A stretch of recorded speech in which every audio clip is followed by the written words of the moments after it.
So they're tense, and Where they're are you hurt?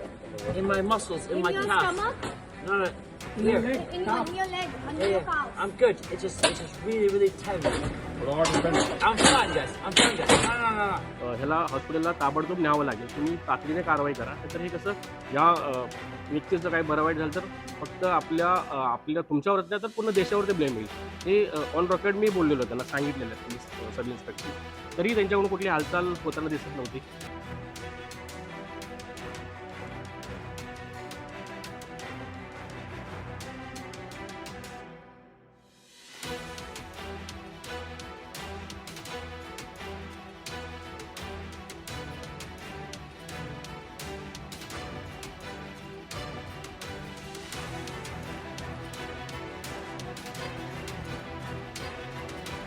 नमस्कार, मी मनोज भोयर. नवराष्ट्र डिजिटलमध्ये आपल्या सर्वांचं स्वागत आहे आणि माझ्यासोबत आहेत नवराष्ट्र वृत्तपत्राचे संपादक संजय मलमेजी. या साईराज सोसायटीमध्ये म्हणजे सानपाडा सेक्टर 1 मधली ही सोसायटी आणि 7 डिसेंबरच्या पहाटे म्हणजे साधारणतः रात्री 2 वाजता एक विदेशी नागरिक अत्यंत जखमी अवस्थेत आला. त्याचा कोणीतरी पाठलाग करत असावा आणि तो आपला जीव वाचवण्यासाठी म्हणून त्यांनी आसरा या साईराज सोसायटीचा घेतला आणि तो जखमी अवस्थेत रक्तबंबाळ अवस्थेत होता आणि तिथून बाजूच्या शेजारच्या धनश्री सोसायटीमध्ये गेला आणि तिथेही रक्ताचे डाग लिफ्टमध्ये आपल्याला पाहायला मिळतात. त्या व्यक्तीचा नंतरच्या काळामध्ये मृत्यू झाला. पोलिसांची आणि रुग्णालयाची डॉक्टरची हलगर्जी त्याला कारणीभूत आहे. या संदर्भातली एक पोस्ट फेसबुकवर संजय मलमे यांनी केली. त्यानंतर ती खूप व्हायरल झाली. खूप लोकांनी त्यांना विचारणा केली, क्रिया प्रतिक्रिया आल्या, लोकांनी कॉमेंट्सही दिल्या. मुळात ही संपूर्ण घटना काय आहे आणि त्या विदेशी नागरिकाच्या मृत्यूला आपली इथली व्यवस्था कारणीभूत आहे असं मलमे यांचं म्हणणं आहे आणि सकृत दर्शनी वाचून घटनाक्रम समजून आपल्याला त्याचीच कल्पना येते. ही घटना कधीची होती, त्याचं बॅकग्राऊंड काय होतं आणि मुळात त्याचा प्रवेश इथे कसा झाला, काय काय झालं, थोडंसं विस्तारानं सांगा. खरं तर आम्ही सर्व कुटुंबासह शनिवारी रात्री बाहेर गेलो होतो आणि पहाटेच्या सुमारास आम्ही 2:45 वाजता इथे कुटुंबासह मी आलो. त्यावेळी वॉचमॅन पळत आला की सर अशी घटना घडलेली आहे. एक नागरिक आहे आणि तो खूप गंभीर अवस्थेत इथे पडलेला आहे, कुणीतरी त्याला मारलेलं आहे असं साधारण त्याला वाटलं. तर मी कुठल्याही विचार न करता मी तात्काळ पोलीस कंट्रोल रूमला फोन लावला. मी अजून त्या व्यक्तीपर्यंत पोहोचलेली पण नव्हतं की अशी घटना घडलेली आहे आणि हॉस्पिटल म्हणजे ॲम्ब्युलन्स किंवा पाठवा आणि पोलिसांना तात्काळ पाठवा असं जनरली मी त्यांना कंट्रोल रूमला बोललो. त्यानंतर मी पुढे आल्यानंतर 1 मिनिटातच मी तिथे पोहोचल्यानंतर ती व्यक्ती विदेशी असल्याचं लक्षात आलं आणि तो गंभीर अवस्थेत होता आणि तो खरं तर वेदनेने विवळत होता.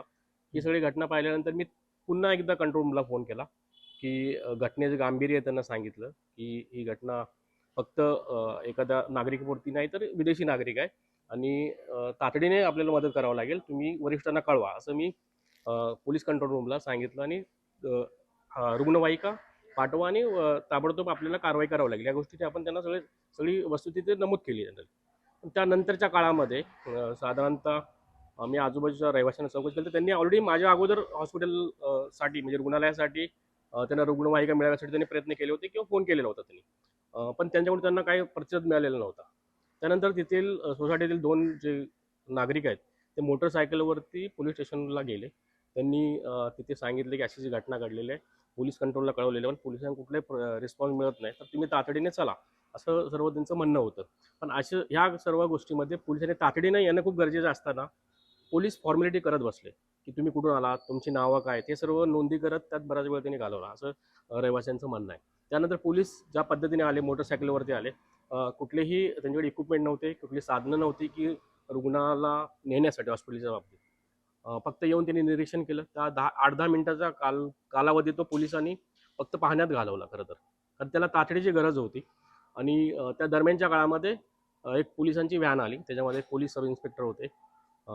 ते आले आणि त्यांनी सर्व बघितली. मग त्यावेळी पोलीस सब इन्स्पेक्टर त्यांना मी सांगितलं की बाबा ही घटना खूप गंभीर आहे, कारण हा नागरिक विदेशी आहे आणि तो स्वतःला स्वीडनचा असल्याचं सांगतोय आणि आपल्याला तातडीने पावले उचलावं लागतील आणि आपण ह्याला हॉस्पिटलला ताबडतोब न्यावं लागेल, तुम्ही तातडीने कारवाई करा. तर हे कसं या व्यक्तीचं काही बरं वाईट झालं तर फक्त आपल्या तुमच्यावरच नाही तर पूर्ण देशावरती ब्लेम येईल.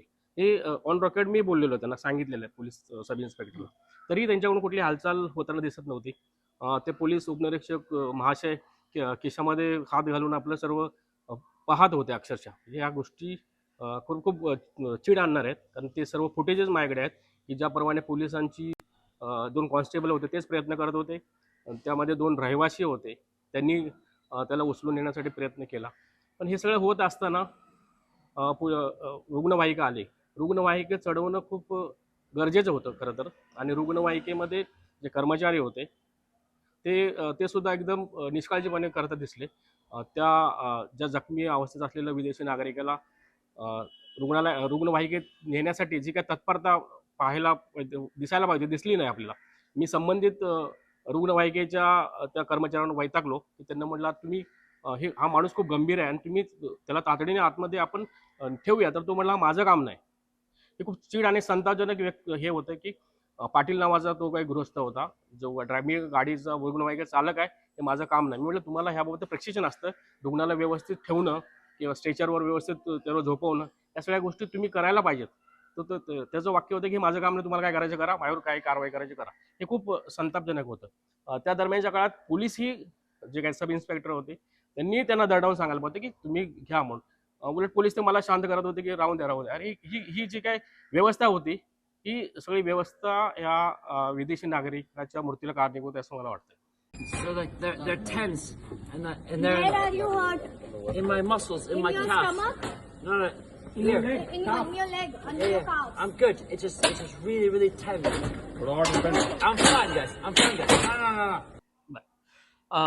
असंख्य प्रश्न आहेत. म्हणजे आता तो व्यक्ती या साईराज सोसायटीमधनं गेटमधनं आला, मध्यरात्री सिक्युरिटी तिथे झोपला असेल, लोक सगळे हडबडले, त्यांना आश्चर्य वाटलं हा व्यक्ती कसा, जखमी कसा.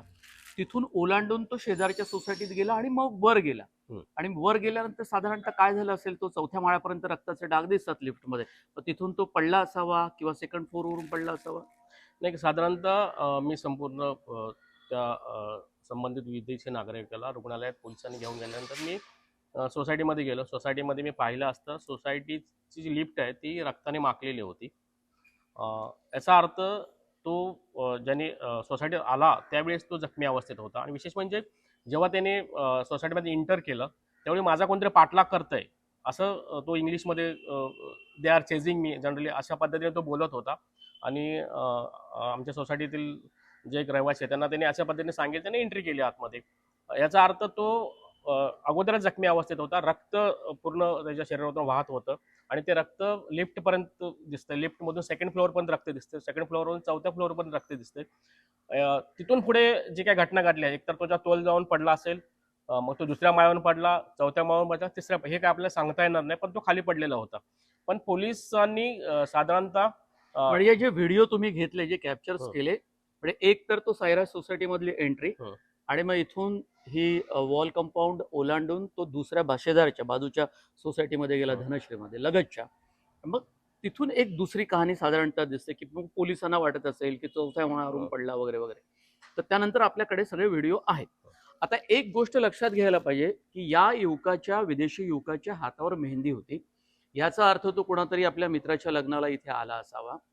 यात खूप सारे प्रश्न निर्माण होतात. ते प्रश्न मी यांना विचारतोच आहे. या प्रश्नांची उत्तरं शोधण्याचा प्रयत्न पोलिसांनी केला का, हा सर्वात महत्वाचा मुद्दा आहे.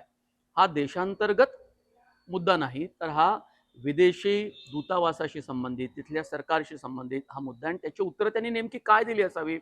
आणि जर तो स्वीडनचा असावा तर स्वीडनच्या दूतावासानं, तिथल्या सरकारनं सुद्धा, पोलिसांनी भारतीय तपास यंत्रणांशी काही संपर्क साधला असेल तर त्यांनी संपर्क साधून ते शेवटी त्यांना नवी मुंबईच्या पोलिसांशी संपर्क साधावा लागेल. काय अंदाज असू शकतो, आपण एक साधारणतः एक समजून घेऊ. संजय मलमे यांची बघा आता काय काय साधारणतः गोष्टी तुम्हाला वाटतात, कारण तुम्ही साक्षीदार आहात या घटनेचे. म्हणजे साक्षीदार म्हणजे इथे तो आल्यानंतरचे साक्षीदार. पण साधारणतः काय झालं असावं, म्हणजे कुठे आला असावा, तो कुणाच्या लग्नाला आला असावा, इथपर्यंत कसा पोहोचला, नेमकं काय काय झालं असेल. नाही कसं आहे की आमच्या लक्षात आलं की तो ज्या पोशाखात होता, म्हणजे कोट आणि बाकीचं ब्लेझरवर सगळ्या गोष्टी घालून तो होता आणि त्या हातावर मेहंदी होता. याचा अर्थ तो लग्नासाठी आलाय, कारण विदेशी नागरिक आहे. तिथल्या कुठल्या तरी विवाहाच्या निमित्ताने तो इथे आलेला आहे, असा आम्हाला एक प्राथमिक आम्ही अंदाज बांधला की त्यासाठी तो आला हवा असा जनरली. त्यांनी स्वतःचं नागरिकत्व सांगितलं की मी स्टॉकहोमचा आहे, मी जनरली कुठून आहे, तर त्यांनी जनरली सांगितलं. त्यात एक सर्वात महत्त्वाची बाब म्हणजे पोलिसांनी दुसऱ्या दिवशी पोलिसांना जेव्हा पत्रकारांनी किंवा वेगळ्या न्यूज एजन्सीनी विचारलं गेलं तर पोलिसांनी कुठल्याही क्षणाचा विलंब न करता तो आत्महत्या त्यांनी केली असेल किंवा तो पडला असेल अशा निष्कर्षावर पोहोचले. खरं तर पोलिसांनी ह्या घटनेच्या तळाशी जाणं खूप गरजेचं होतं. ते जाताना मला दिसले नाहीत, कारण ज्याप्रमाणे घटना घडली 2 वाजता त्यांनी इंटर केली, 3-3:15 वाजता त्याला हॉस्पिटलला नेलं, त्यानंतर पोलिसांनी तातडीने ज्या काही हालचाली करायला पाहिजे, कारण मुळातच त्याची भाषा पोलिसांना समजत नव्हती, कारण पोलिसांना ज्या पण तो इंग्लिशमध्ये बोलत होता ते समजत नसल्यामुळे पोलिसांनी आणखी काही विचारण्याची तसदी मला वाटतं घेतलेली नाही.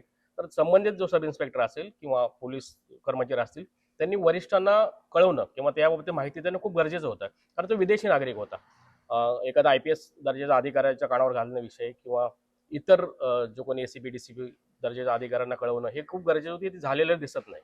कारण तुम्हाला मी सांगेन की जेव्हा PTIचे एक वार्ताहर आहेत त्यांनी पोलीस सिनियर पोलीस इन्स्पेक्टर जे आहेत देवीदास समथिंग काहीतरी नाव आहे, त्यांना विचारलं असता त्यांनी सांगितलं स्वीडनचा एक नागरिक असाच ॲक्सिडेंट. तर त्यांनी त्यांना प्रतिप्रश्न केला की स्वीडनचा नागरिक कशावरून, आम्हाला माहित नाही, तुम्हाला कसं माहित? याचा अर्थ की घटना घडून जवळपास 12 तास होऊन गेलेत आणि तुम्हाला त्या विदेशी नागरिक जो कुठल्या देशाचा आहे हे तुम्हाला माहिती नसल्यावर तुम्ही तपास केलेलाच नाही, असं त्यातून निष्कर्ष निघतोय. त्यांनी इथे असताना जखमी अवस्थेत नागरिकांना सांगितलं स्वीडनचा आहे, पोलिसांना त्याची माहिती मिळवणे, याचा अर्थ ते जबाब घेतला गेलेला नाही किंवा संबंधित एखादा अधिकारी कोणी त्याची बोललेलं नाही, हे सगळं त्याच्यावरून स्पष्ट होतंय खरं तर. हा बरोबर. आणि विशेष दुसरी बाब की पोलीस जी थेअरी सांगतायत की तो पडला असेल, हमखास तो पडला असेल आणि पडलेला असावाच जनरली. आत्महत्येचं निश्चितच नाही, कारण ज्या पद्धतीने तो बोलतोय, ज्या पद्धतीने तो सांगतोय इथल्या इथे कुठे आत्महत्या करणार? अशा पद्धतीने आत्महत्येसाठी तो हेच ठिकाण कशाला निवडेल? तो वास्तविक तो आश्रयासाठी आला होता असं साधारणतः दिसते. कोणतरी पाठलाग करते आणि तो आलेला आहे जीव वाचवण्यासाठी तो आलेला असा तो एक तर्क आहे. आता मुळात मुद्दा असा आहे मलमेजी की तो हा देश त्याला अनोळखी, तो आला तोही नवी मुंबईमध्ये, आणि नवी मुंबईत तो कुठल्या मित्राच्या लग्नाला आला होता का त्या संदर्भात पोलिसांनी काही माहिती मिळाली नाही. हा व्यक्ती आला कुठून, आला कशासाठी, कोण त्याच्यासोबत होते, त्याला आयसोलेट कसा काय सोडला गेला, असे असंख्य प्रश्न आहे. म्हणजे ही चित्रपटातली एक गूढ स्टोरी वाटावी. आणि मुळातच मला त्या मुद्द्यावर बोलायचं आहे. त्याला रुग्णालयात दाखल केल्यानंतर त्याच्या ओळखीचं किंवा कोणी येथे नव्हतं, तर पोलिसांची जबाबदारी होती की ताबडतोब तो आजूबाजूच्या कुठे हॉटेलमध्ये थांबलाय का याचा शोध घेणे, किंवा तो कुठून आलाय किंवा इतर कुठल्या ठिकाणी त्याचं वास्तव्य आहे का याविषयी माहिती घेणे, CCTV फुटेज तपासणे, या सगळ्या गोष्टी तातडीने होणे गरजेचं होतं. पण त्या पोलिसांकडून झालेलं नाही. पोलीस खूप निर्धास्त होते की त्याविषयी की त्यांना त्यातलं गांभीर्य कळत नव्हतं साधारणतः, असं मला दिसतंय. कारण मी स्वतः जे वरिष्ठ पोलीस निरीक्षक आहेत सांडपाळे पोलीस स्टेशनचे, त्यांना मी 2:58 मी फोन केला की जेव्हा पोलीस यंत्रणा कुठली झालेली नव्हती आणि पोलीस मदत मिळत नव्हती, तर त्यांना मी फोन करण्याचा प्रयत्न केला, त्यांनी फोन उचलला नाही. त्यानंतर मी पुन्हा 1 मिनिटांनी परत फोन केला, पण त्यांच्याकडून कुठलाही प्रतिसाद मिळाला नाही. त्यांनी विशेष म्हणजे त्यांनी 9 तासानंतर म्हणजे दुपारी 12 वाजता मला त्यांनी फोन केला की सर काय काम होतं का, आपण फोन केलं. ही फारच म्हणजे गोष्ट. आणि दुसरी महत्वाची म्हणजे इस्पितळात रुग्णालयात या नवी मुंबईच्या महापालिकेच्या रुग्णालयात घेऊन गेल्यानंतर त्यांच्याकडे अशी कुठली यंत्रणा नव्हती की त्याच्यावरती तात्काळ उपचार व्हावेत. कॅज्युअलिटी विभाग कशासाठी असतो, एक मुद्दा. आणि दुसरा महत्वाचा मुद्दा म्हणजे सायन हॉस्पिटलमध्ये गेल्यानंतर जरी तातडीने त्याच्यावरती उपचार झाले असते तर त्याचा जीव वाचला असता. जे व्हिडिओमध्ये तुमच्या सोशल मीडियावरच्या व्हिडिओमध्ये स्पष्टपणे दिसतंय की जर तात्काळ उपचार झाले असते 1-2 तासामध्ये तरी त्याचा जीव वाचू शकला असता. तो बोलत होता, तुमच्याशी संवाद साधत होता, भाषेची खूप अडचण होती. आता हा इन्व्हेस्टिगेशनचा जो पार्ट की त्याचा पासपोर्ट कुठे आहे, त्या पासपोर्टवर कुठल्या देशाचं नाव आहे, हे सगळे मुद्दे होते. शिवाय तो म्हणजे तो त्यांना गवसला का, तो शोधण्याचा प्रयत्न केला का, आणि सर्वात महत्वाचं म्हणजे या घटनेमध्ये ज्या व्यक्तीच्या घरामध्ये तो लग्नाला आला त्या लोकांनी त्याला एकटा कसा काय सोडला, एक मुद्दा. आणि सोडल्यानंतर त्याचा मृत्यू होईपर्यंत त्यांनी कुठेही त्याचा शोध घेतला नाही का, सर्वात महत्वाचा मुद्दा आहे. किंवा पोलिसांच्यापर्यंत पोहोचले किंवा नाही, किंवा पोलिसांपर्यंत ते पोहोचले किंवा नाही, किंवा त्या स्वीडनच्या नागरिकाच्या त्या युवकाच्या आई वडिलांनी कुणाला भारतात संपर्क केला, त्याच्या मित्राला संपर्क केला, तर मग त्याच्या मित्राने आता 5 दिवस उलटून गेले, मग पोलिसांकडे काहीच माहिती नाही. म्हणजे आज घडीला सुद्धा नाही. पोलिसांकडे कुठल्याही प्रश्नांची उत्तरं नीट पोलिसांची नाही. उत्तर कदाचित असतील, पोलिसांनी शोध घेतला असेल. 5 दिवस खूप मोठा कालखंड गेलेला आहे. कदाचित त्याच्या मित्राच्या लग्नात तो प्रणव शहा समथिंग काहीतरी नाव आहे, त्याच्याशी त्यांनी संपर्क साधला. मला संबंधित जे सहाय्यक पोलीस आयुक्त आहेत त्यांनी मला फोन केला होता दुसऱ्या दिवशी, आणि मला त्यांनी घटनेविषयी जाणून घेण्याचा प्रयत्न केला. आमच्या पोलिसांची कुठे हलगर्जीपणा असेल तर आम्ही तो आमच्या लेवलला तपास करतोय असं त्यांनी मला आश्वस्त केलं, की आम्ही CCTV पोलीस स्टेशनमधले तपासतो की पोलीस कुठे कमी पडले का. हा त्यांचा निश्चितच आहे. तो पण त्यांचा तपास कुठपर्यंत आहे हे त्यांनी हे सांगितलं अजून नाही. त्यांनी डिस्क्लोज केलेलं नाही काय झालेलं आहे. पोलिसांनी फक्त एक अपघाती मृत्यू इथपर्यंत ते सगळं आहे, की पण ह्या अगोदर अपघाती मृत्यू म्हणून नोंद हा केली आहे? त्याने साधारणतः तशी डायरी बनवलेली की अपघाती मृत्यूची डायरी बनवलेली. पण ह्या सर्व घटनेमागे कोण होतं, ह्याचा कोण पाठलाग करत होता का, किंवा ह्या सर्व घटनेत तळाशी जाण्याची गरज असताना, म्हणजे आता आपण इथे उभा राहिलो, इथे तुम्हाला रक्ताचे खरं तर वगळ दिसते. पाहिजे. हे सर्व वगळ आहे, हा तो पडण्या अगोदरचे वगळ आहेत, म्हणजे रक्त जे डाग बरोबर. पडलेले म्हणजे आहेत तो याचा अर्थ तो जखमी अवस्थेत आला होता. म्हणजे ह्या सर्व घटनेचा शोध घेणं खूप गरजेचं आहे वास्तविक. आणि दुसरा एक प्रश्न मला खरं तर आवर्जून सांगायचा आहे. ज्यावेळी हा जो विदेशी नागरिक होता, याचं इथे कोणीच नव्हतं, हॉस्पिटलला नेल्यानंतर त्याच्यावर उपचार करणं, तातडीने उपचार करून घेण्याची जबाबदारी पोलिसांची होती. कारण त्याचा कोण नातेवाईक नव्हतं, कोणी आहे, कारण पोलिसांच्या हवाली त्याला केले, आणि तो खूप सुस्थितीत होता, बोलत होता. मग पोलिसांनी त्या दृष्टीने कुठले प्रयत्न केलेत का? मला वाटत नाही की केले असतील, कारण हॉस्पिटलच्या डॉक्टरांच्या लक्षात आणून देणे गरजेचं होतं की हा खूप गंभीर आहे आणि ह्याला तातडीने उपचार करण्याची गरज आहे. पण मला जे काही इनपुट मिळालं, म्हणजे मला त्याबद्दल मी ठामपणे सांगू शकणार नाही, पण उपचाराला खूप उशिराने सुरुवात झाली.